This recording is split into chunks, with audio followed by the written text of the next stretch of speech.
Okay. Right, a lot is changing in Season 9 of Overwatch 2. Some are calling it Overwatch 3, as you may have heard. All heroes in Season 9, beginning in around early February 2024, will have the self-healing passive.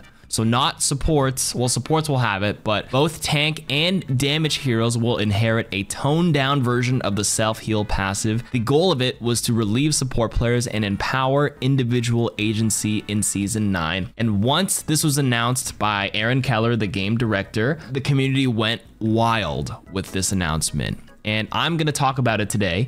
I'm gonna give you opinions of 3 different perspectives: content creators, pro players, and analysts.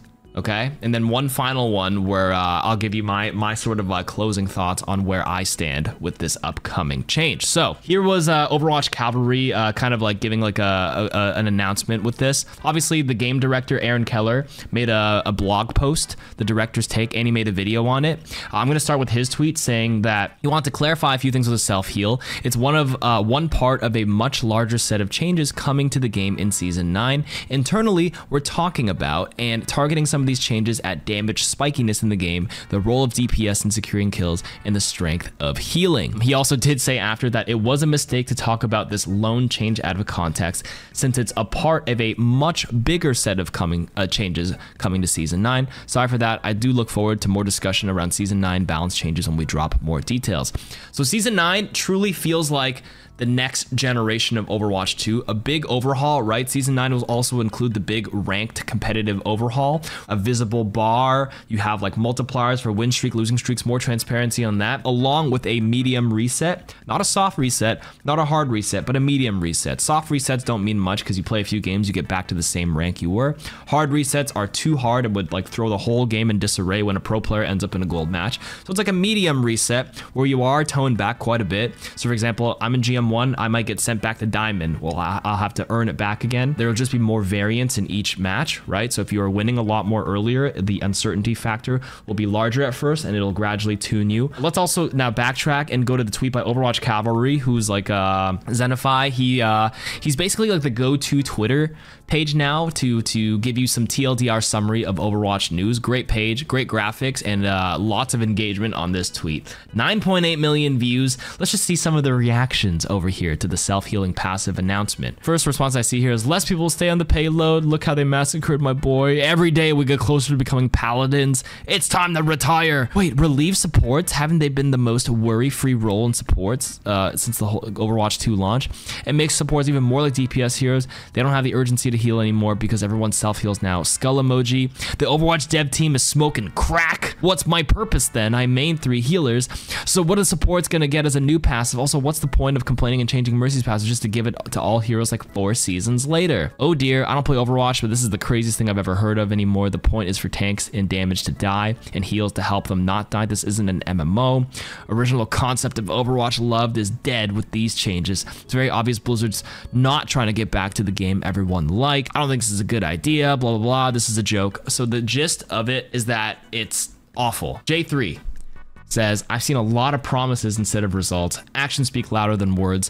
Also, self-healing the DPS tanks is DPS and tanks is a dumb thing to do. They added that to WoW and it fucking sucks in my opinion. Stop babying supports and let them do their job. Heal. The team is supposed to protect those healers. I also feel like they're babying and dumbing this game down way too much. Stop protecting the bad players. Let them learn from their mistakes and get better. They also want people to have more teamwork, but yet there's only 1 or if I'm lucky 2 people in voice comms. Plus, self-healing to all heroes isn't gonna fix teamwork. Seems lazy. Let me add that they did take away gold medals, seeing your opponent's rank, and even seeing your own rank at the bottom. I love this game, but I see this game going downhill. There's a lot more I can say, but I'm not gonna write a book. Expect more variety, and there's no 5-stacking in GM. So Jay was also alluding to the whole teamwork thing. So if you actually go back and read the full blog article, which I reacted to on the channel a few days ago, they did say this was aimed at, you know, not only damage spikiness of role, strength of healing. They also mentioned that the the philosophy on the self-healing is to improve team play. ML7 says, while I love that they're experimenting with this stuff, it might be time to just remove role passes from everyone in Overwatch 2 and just rebuild from there. Now let's move on to a former pro player and caster and analyst Jake. He says, people are actually mega overreacting to the self-healing passive on DPS and tanks. It's in the nature of these roles to want to engage the enemy as often as possible, and getting healed by your supports is still going to be better 99% of the time. It's actually a minor quality of life change in my opinion. Hawk, actual pro player, former pro player because Overwatch League is dead. He actually says, we move further away from what I loved about the game. All these changes promote no team play, deathmatch, and randomness. Game flow is unrecognizable. To clarify, he also said that 90% of the issues of the game are within 5v5 and to some degree role lock. The only issue they have fixed with Overwatch 2 is making double shield unplayable, which is a dev-made problem while creating a million other unfixable issues. Okay, maybe this one wasn't too much on the discussion of it, but he basically just said this also promotes no team play.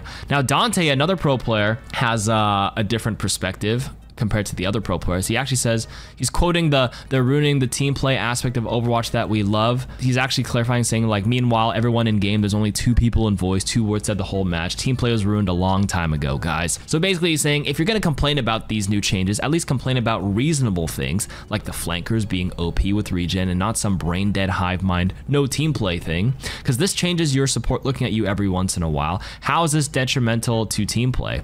The only thing ruining team play is 5v5 and all the new hero designs. Where's the team play in ground-like tanks like Orisa, who are just DM warriors? Where's the team play in KarQ, where you're meant to flank and DPS as a support? Same thing with Alari. And then one final wall of text that I'll read from Guru, actually a content creator. There has only ever been 2 seasons of Overwatch, Overwatch 1, Overwatch 2. Everything in the patches between has realistically been a minor update and tweaks to specific heroes without addressing the game as a whole. I've been saying season 9 is basically Overwatch 3. This is the first time we see a big overhaul of the game, adding a passive healing for each role, stacking in GM Plus, and more unannounced changes. Surely it's going to completely change how the game is played. This monumental patch is exactly what Blizzard needs to do to compete with other games. You are playing the new version of the same game for the first time in Overwatch 2. New era, you just need to adjust. I think we're gonna see a lot of new faces, blah, blah, blah. So League of Legends, for example, gets one of these updates once a year, a patch that quite literally changes the game. Think about how long Overwatch has been. It's pretty much the same. Seasons kind of mean nothing in Overwatch at the moment. A new season in League means a dozen new characters that haven't been played in years are suddenly viable. It actually might not be so terrible to have a Mercy Lucy on your team, for example.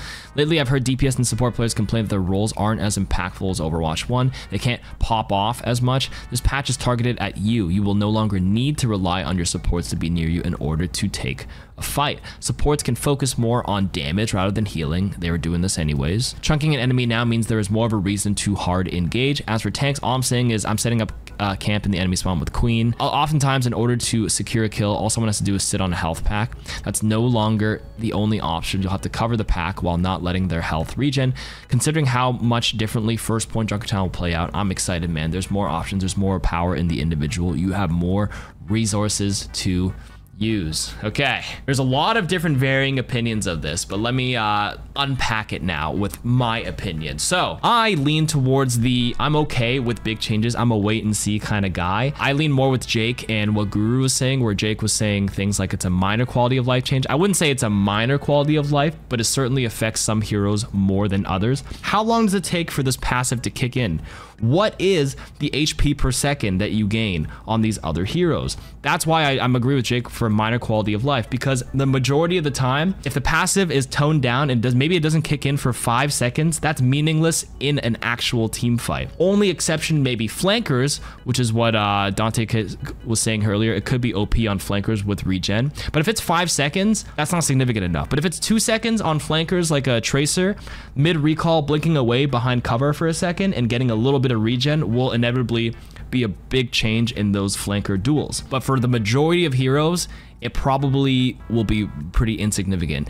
I was saying this in another video, but like people don't even know that you heal 10 HP per second on the payload on attack. If you're a Tracer dueling a defending Genji on like Hollywood second and you're on the attack and you're dueling near the payload, you're technically getting a passive, a healing passive the whole fight. The overreaction I do think is a little extreme here, that it's, you know, time to retire, that this is game changing, as it is with many of the changes in this game. I never knee jerk like this. It's just not me. It's fine to have your opinion, and you know, you can do whatever you want. You can retire. It's all good. I do think it's minor quality of life, and I'm actually okay with what Guru is saying. Like, at the end of the day, having a major patch once a year, especially with this whole like ranked reset, which by the way, this whole season 9 medium reset, they actually did say they're looking for once a year medium resets for everyone's ranks. So if it's a once a year where we have a giga change, that's okay. I would say go through with this, and if it doesn't work, don't wait a year though, but like, you know, scrap it like ML7 said. If it's really bad and the wait and see and it's unplayable, you either tweak the numbers, and if it's still bad, scrap it. But for now, we're gonna try the whole passive for everybody. If it doesn't work, remove it all and rebuild from there. Change is always going to have a lot of resistance at first until you give it an honest, fair shot. And like, not everyone will like it. And I will also say that big changes, people are definitely louder on social media. If you watching this video or you're on Twitter, you're not actually as casual as you think you are. You're actually like pretty deep embedded in the game, but there's a gazillion casual players who actually may like this change, but they just really don't vocalize it. If we looked at the Steam numbers, I think for the people playing the game, it's been incredibly consistent for the past like 6 months that it's been on Steam, despite all the ups and downs of the games. This game still has a pretty active player base. Online forums are just a place for people's opinions, and generally speaking, if people are happy, they don't go out of their way to post a nice message about it. They'll generally go out of their way to bitch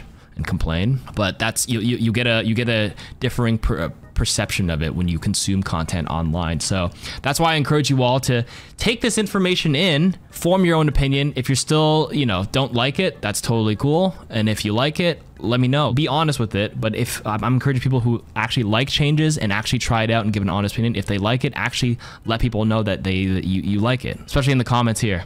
But obviously, if you comment on this right now, you haven't played it yet because it's still a month away. That is what is happening in Season 9. That is what the community perception is for notable influencers, creators, and things. But the general community, not on Twitter. What does my audience think? What do you guys think? People who consume my specific content. We'll take it from there, and I'll see you guys in another video. Bye-bye.